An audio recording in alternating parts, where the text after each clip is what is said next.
All right, we're going back to we're going back to what we began on Friday. Huh? What we began on Friday. We'll see what's going to happen this week. I mean, it's first glance, it should be we'll have classes every day. I hope so. Friday is going to be a little bit busy, but should be. Okay, let's go. Okay, what do we discuss on Friday, on Yom Shishi? What do we discuss? we talked about Moshe. We said that the whole existence of the Jewish people and the whole idea of going out of Egypt and receiving the Torah and the holiday of Passover and all the commandments we do, everything we do is Moshe. and it depends on him, that person, Moshe. It couldn't be another human being. God could not have picked anybody else. To the degree that at the burning bush, when God told Moshe he was going to take the Jews out of Egypt, Moshe refused. And God had to argue with him for 7 days. You have to do it. You have to do it. Why couldn't God just take somebody else? In fact, even more, Aaron in some ways was greater than Moshe. He was older than Moshe. And it ended up, he went in with Moshe to Paro also. Aaron did most of the talking. So why didn't God say, okay, Aaron, you do it? Okay, Moshe, you don't want to do it? Okay, don't do it. Don't do me any favors. You don't want to go and take the Jews out of Egypt, so your name won't be in the Torah. Aaron's going to take all the glory. Moshe would have said, that's exactly what I want. Lead me out of this thing. I don't want anything to do with it. That's what Moshe said at the burning bush. He didn't want to. And God said, no. Only you can do it. Only you, Moshe, only you, only you, only you. It says that he pleaded with him. He argued with him for 7 days until Moshe. So somehow or other, Moshe is tremendously essential to Judaism to the degree that there has to be someone like Moshe in every generation. A special Jew, eventually that's going to become Moshiach. That special Jew that wakes up all the other Jews and he keeps all the other Jews aroused to their Judaism and faithful to their Judaism and faithful to the Creator and faithful to this, which we see that there's a million forces, 100 forces, 1,000, and to discourage us and to dissuade us and to derail us and to how do you say, pervert us and to divert us into this from Judaism. Don't do all the commandments, do a few of the commandments, do the commandments from the Torah, not the commandments from the rabbis, right? Don't do maybe who says these commandments, maybe do another religion, maybe try this, don't do any religion. Religion is bad, right? Etc. There's all sorts of, how do you say, difficulties like Moses experienced in the desert, right? The people wanted to go back. They didn't want to go into the land of Israel. And they wanted to stay in the desert. They wanted to go back from the desert. They wanted to make trouble against. They wanted a different leader. They didn't want Moses. They were complaining all the time, right? That's what it's been for the last 3,300 years. But there has to be a Moses. Without Moshe, there's no Torah, there's no commandments, there's no Judaism, there's no land of Israel, there's no Jewish people. Moshe, there has to be Jewish. Moshe. Okay, what's so special about Moshe? Hakoach, the power to bring the future redemption, the past redemption, and also the future redemption to the Jewish people in a way that we said this is specifically by means of Moses. Moshe is the redemption, the redeemer of the Jewish people. He's the first redeemer. He'll be the last redeemer, it says. And let's understand this. Yuvan Zeh will understand this al yadei by means of biur, an explanation, tochen inyan, hachirish to Moshe. What exactly is Moshe? Shehu bedugmas. This is the novel. This is the similar to achirish inyan agula. This is going to be similar to the whole idea of, how do you say, redemption, freedom, taking the Jews out of their limitations. And therefore, the revelation, the redemption, this freedom from Egypt has to come by means of Moses, because Moshe contains inside of him the whole uniqueness of Moshe is freedom, redemption. Like it says in the book of Tehillim, in Psalm 90, that we begin to say in these days. That the Rebbe was 90 years old when Shematchil, that it begins Tefillah Moshe Ish Elokim. This is a prayer for Moses, a man of God. U'Mesayem, and it ends up, and by the way, it says Ish Elokim, that half of him was man and half of him was God. Ish Elokim. It's translated a man of God, but that's not what it says. Ish Elokim means a man, God. U'Mesayem, and it says Vayihi Noam Hashem Elokeinu. May the pleasantness of God be on us, and what we do should be permanent. And what we do, our accomplishments in the world, should be, God should make permanent. Repeats it. Psalm number 90. Look it up. It starts off as it's a prayer for Moses, a man of God, and it ends up the same. It says, "May our accomplishments in the world be permanent. May God make them permanent." Mizmor, this psalm, mityached b'chidush, is unique in something new. Shehu ne'amar, it was said by means of Moses. Tefillah Moshe. It's a prayer for Moshe. Huh? The Psalms, I thought, were written by King David. There's a lot of different opinions over there. There's a lot of, but the main one is that King David, a lot of them, he said, Baruch HaKodesh, a lot of the prayers he gathered up and he put it all together. There's 150 Psalms. And this is how it is. This is a prayer for Moses. Now, Moses lived, 400 years, 400 or 500 years before King David. No, not, yeah, let's see, how long he lived? Like 400 years before King David, right? Who Rishon, this is the first. This is the 11 Psalms, etc. Mikan ad LaDavid Mizmor Shemoshe Omrov. This is the 11 Psalms that Moses said. 11 Psalms. This is the first one. From Psalm number 70, from Psalm number 90 until 101, Moses said, Shemizem, moving from this is understood, Shemizmor said, this Psalm, until 100, Midbateh, this expresses the whole content and the work of Moshe, Kolel, including Pula b'nei Israel, what he did, what Moshe did in the world and the Jewish people and to the world. So Moshe was not just a talented person or a gifted person or a spiritual person. Moshe was a God person. Ish o Elokim. And there was nobody like him in the Jewish people. No one like it. No one, even totally incomparable to any other human being in the world, any other Jew, any other Moshe. So we'll see what this means. So Moshe, he wrote these 11 Psalms. Yehi Noam Hashem Elokeinu. That's the end of this first of the 11. Moshe, Yehi, may the pleasantness of God be on us. This is a blessing and a prayer of Moshe regarding Hashar Shekhinah, of revealing God's presence in the holy temple. Now, like we said before, God has a personality. God has a will. Sometimes God reveals his will. Sometimes he doesn't. When God reveals his will, that's called the Shekhinah. That's called God's presence. There's a lot of different levels of Shekhinah. Generally speaking, the Shekhinah is God's revelation. The whole world is the Shekhinah of God. The whole world is being created by God, right? And then there's the spiritual aspects of the world, also the life, the force in the world. Every animal has a soul. That's also a Shekhinah. Everything is God's Shekhinah, but it's not revealed godliness. That's nature. It conceals God. The revelation of God was especially in the holy temple, in the tabernacle. You saw the author.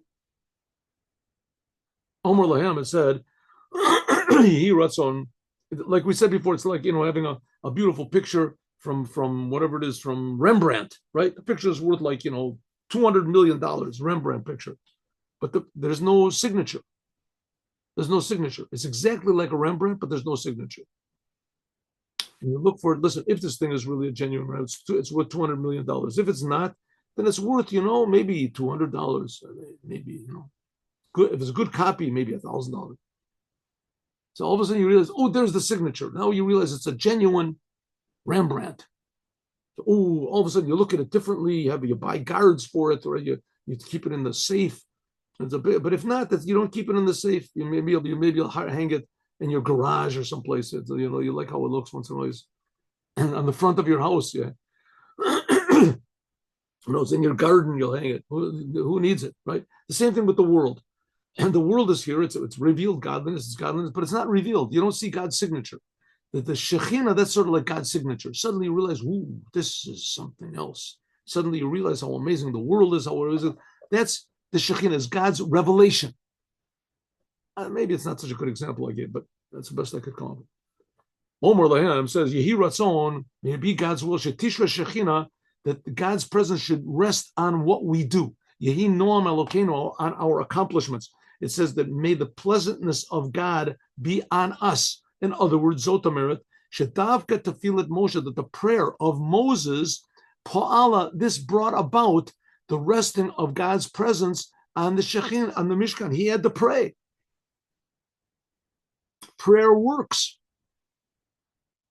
Making the tabernacle alone was not enough. Everything was there, but it's like a picture without the signature. But often the Konan Oleim, you didn't feel godliness there. The Kavius in a set way. The door of a door in a permanent way. Until Kafisha in the third temple. The temple is a place where God is revealed.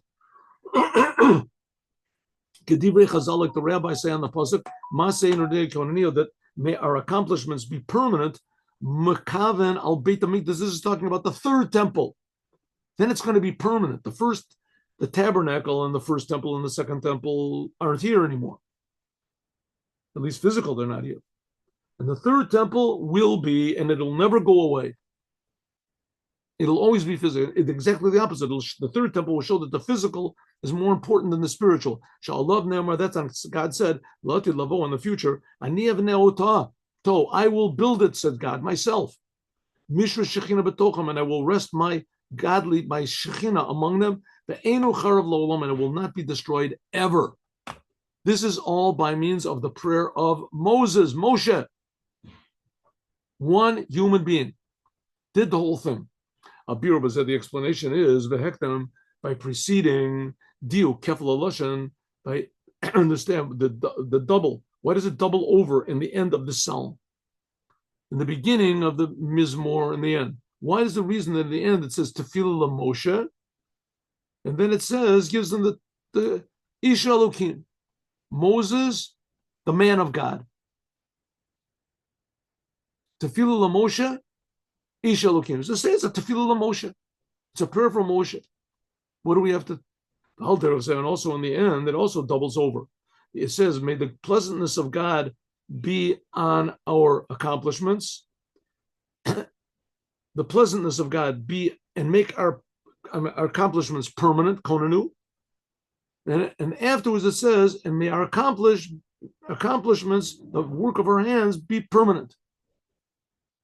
So in the beginning it says Moses, and then it gives him a title, man of God. What do we care that he's a man of God? Say Moses. We know it's Moses. And in the end also it doubles over. It says, may the pleasantness of God be on our accomplishments and make them permanent. And may our accomplishments be permanent. Repeats it twice. Why? Why the doubling in the beginning and doubling in the end? We can say one of the explanations is in order to bring about drawing down, revealing godliness below in a way that's permanent, and I will dwell inside in you in a way of permanent. Nidrashim shnei inyanim. There has to be two things. There has to be, in order for things to be permanent in this world, there has to be two things: a power which is higher than the world, than the usual natural conduct of the world. Sheyesh bo hakoach, that is the power, leachnis ba'olam, to bring into the world revealed godliness. The power, she'eno begilui d'olam, a power which is not revealed in the world on its own. Ba'ad, until to change the world, miracles. Sheyed kli, that the world should be a vessel for revealing God. Ubafran, and especially that's constant. Shalakach nidrush koach miyuchad, there has to be a constant power to reveal godliness in the world, that it should be nature.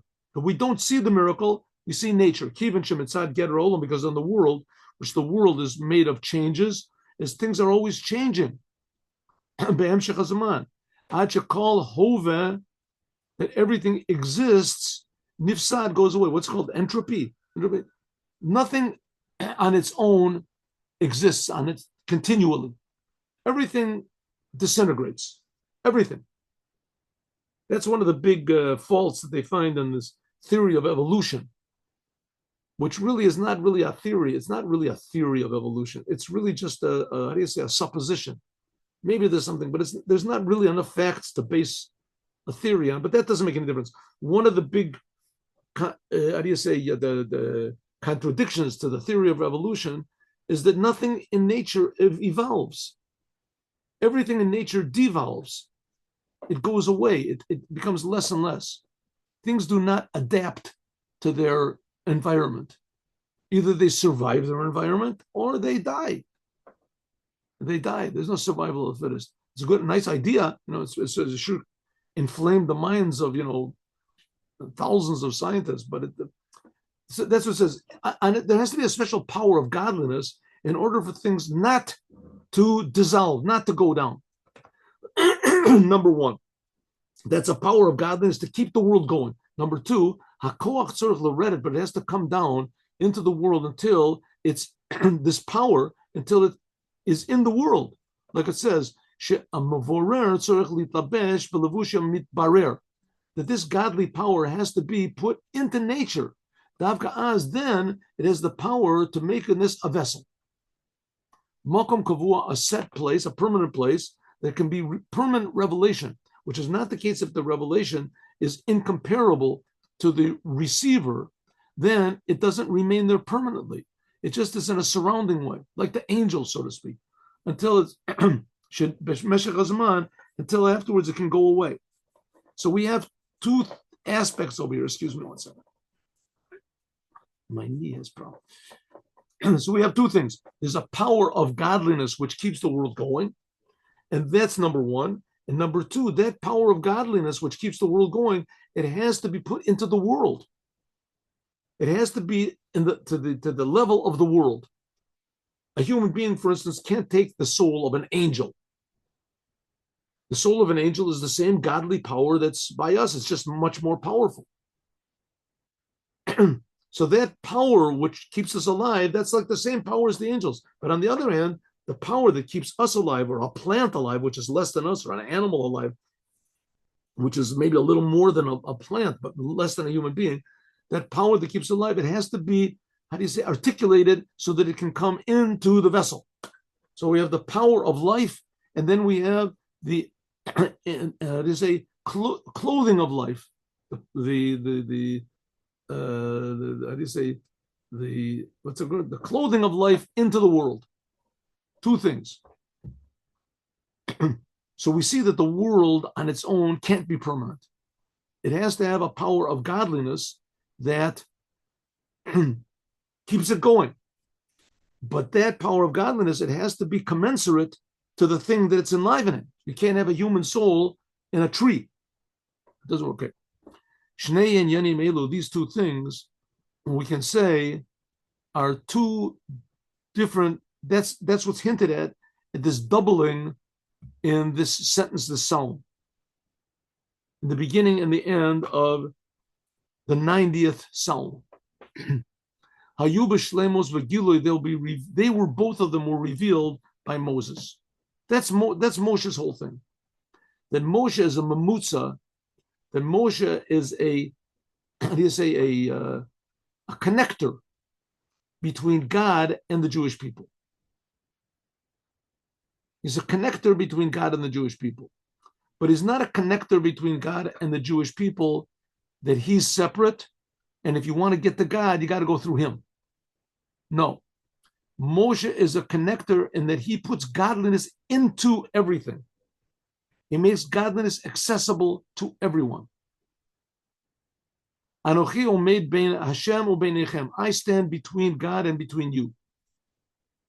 And a mamutza, there has to be the two topics. Let's say like a telephone, right? You have a telephone.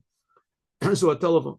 Let's say there's two ways you want to talk to somebody. You can either do it through a translator or through a telephone. A translator means that you talk to someone, and that's someone you give him a message, right? The king gives a message to his courier, and he runs and he stands on the thing and he announces, by the order of the king, everyone from now on will wear green hats. Good. And then the people say back, but we don't have any green hats. How can we do it? Please, okay, address your problems to me. I'll go and relate it to the king. But you have to have the courier. You have to have the middleman to do it, right? Says that's not what Moshe was. Moshe was like a telephone.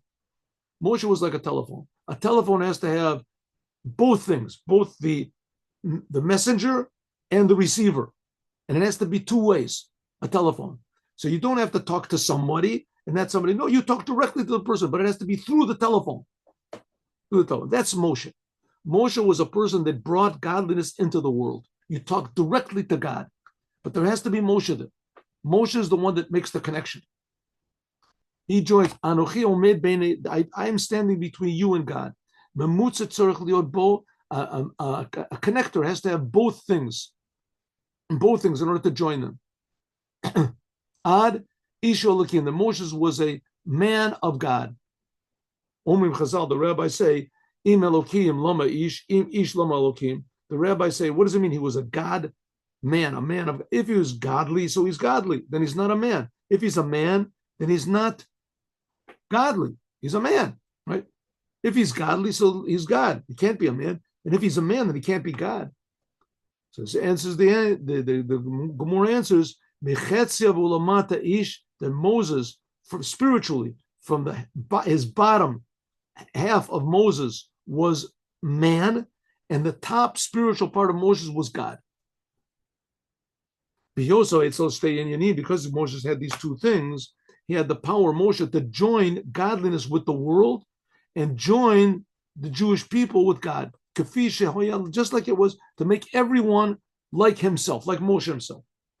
In other words, Moses did not want to remain a courier, to remain a messenger between. No, he wanted the people directly to be attached to God. But in order to do that, he had to do it. Only he could do it. And we see that's what happened. As soon as the Jewish people thought that Moses wasn't there, right? 40 days after they received the Torah, God spoke to them. God had taken them out of Egypt. God was feeding them manna from heaven and water from a rock. All the Jewish people knew God existed and they knew what God wanted. They knew what God wanted, and they heard directly from God the first two of the 10 commandments, with the second of which was don't worship any idols. 40 days later, they thought Moses wasn't going to come down from outside. They thought Moses died. 40 days after they heard from God, don't worship idols, they worshiped idols. How did they do it? Because they didn't have the feeling of God. They didn't have the feeling of godliness. If Moshe was there and just told them, right? Aaron told them, don't do it. They didn't listen. Hur told them, don't do it. They killed him. Right? They knew it was wrong, but they didn't. When Moshe came down there, all of a sudden they felt the reality of God. They felt the reality of God was more real than the reality of idolatry, which idolatry is very real. It's very powerful. We saw all the Jewish people worship it. To this very day, to various degrees. That's what it says, that Moses was Ish Elokim, then Moshe, he joined. It says, even though the Moshe was a man, God man, and he joined these two opposites, God man and God, according how it could be in one person in Moshe, but nevertheless, Shem Elokim, it was Ish Elokim. The name Elokim in Judaism, it's not Elokim, it's Elohim with a hey, is the numerical value of Hateva, of nature. Hateva. nature. 86. Bazui, this is Hadarga Elokus, this is the level of godliness, which is in nature of the world. Therefore, he's called Ish Elokim. The whole thing of Moshe was to bring feeling of God into the world, into every single Jew. Kivin Shebechin is Ish, because this level of Moshe, the lower aspect of Moses, which is a man of Moshe, Kefishu Kashur, like it's attached to the world, Mitached is united only with this name Elokim, the godliness which is relevant to the world, but not with godliness which is above the world. Yud Kei Vav Kei, with the essence. The essence, Gilui, godliness of godliness, which is, Gilui Elokus, the godliness which is above the world. The world was created with the name Elokim. So that's what we said. There's an essence aspect of godliness which enlivens the world, but then there's the essence aspect of godliness, how it articulates itself in order to actually come into the world and enliven it in a permanent way. That's the name Elokim. Moshe, that he's called Ish Elokim, who Al Shem, is because Miramayim Mishitiu. Why was Moshe his name? Moshe. So Ish Elokim is the lower aspect of God, how God comes into the world, Ish Elokim. But Moshe, that's a higher aspect of godliness. Moshe, the name is Moshe because he was drawn from the water. Moshe, from the name Ma. It says, Moshe said, Anachnu Ma. Who are we? Ma. We talked about that before. That's one of the names of God. It's a name of God, which is a pure name of God, which is total surrender to God.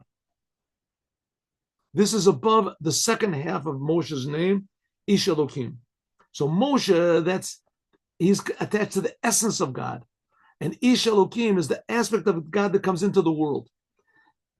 Moshe, that shows on being drawn from the water.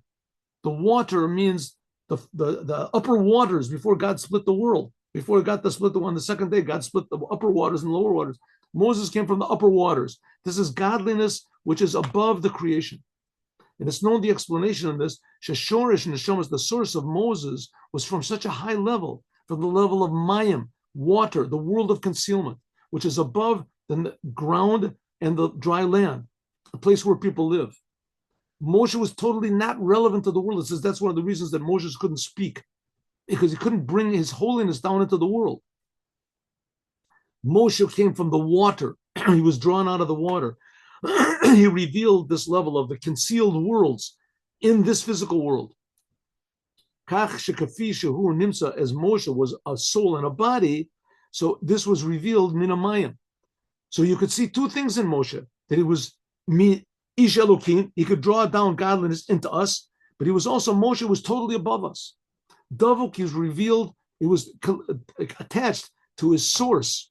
The dugma is just like fish which are in the sea, which they're totally united with the sea. There's only one. So it comes out that Moshe and Ish Elokim, this is hinting at two different things. Moshe, this is attachment of Moses here in the physical world with godliness, which is above the world. This gives the power to reveal godliness in the world and to change the world, to do miracles, and to draw down something that's eternal without changing below. But that's the higher aspect of Moshe. The lower aspect of Moshe is that he's the Ish Elokim. He's a man, God. He's kashruto, attachment to godliness, which is, how do you say, comparable, not comparable, which is fitting to the world. This gives power to draw down godliness into the Jewish people, that the Jewish people can feel like Moshe in a way that they can be vessels on their own, in a way, in a set, permanent way, for revealing godliness in the world. That's going to be the secret of the third temple also. Until I dwell in them, revealing godliness which is above the world. Okay, so Moshe, in other words, Moshe had the ability to do two things: to reveal to the Jewish people what their identity is, that they're the chosen people of God, and also to reveal to the Jewish people what God really is, that God is totally above anything in the world, before the world, but to reveal that in the world. That's going to be the third temple, and that we'll talk about more, God willing, tomorrow.